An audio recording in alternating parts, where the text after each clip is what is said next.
ইনফ্লুয়েন্সারদেরকে request করছি, আপনারা ভালো থাকা দেখানোর এত প্রেশার নেবেন না, এতটা প্রেশার নেবেন না যে ভালো থাকা দেখানোর জন্য প্রেশার নিতে নিতে মরেই গেলাম। বিশ্বাস করুন, এতে কারোর কোনো লাভ হচ্ছে না, না আপনাদের না আপনাদেরকে যারা দেখছে তাদের।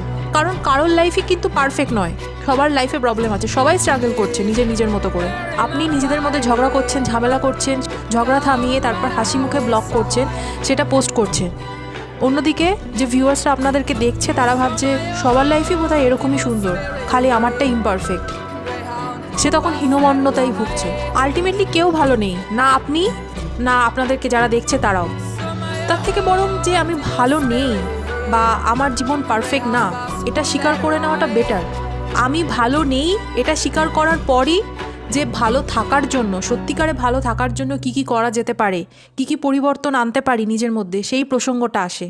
ডিলিউশনে অ্যাকচুয়ালি কোনো সলিউশন হয় না।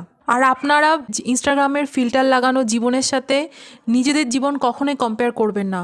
বাস্তবটা স্বীকার করুন আর মেন্টাল হেলথ নিয়ে কথা বলুন।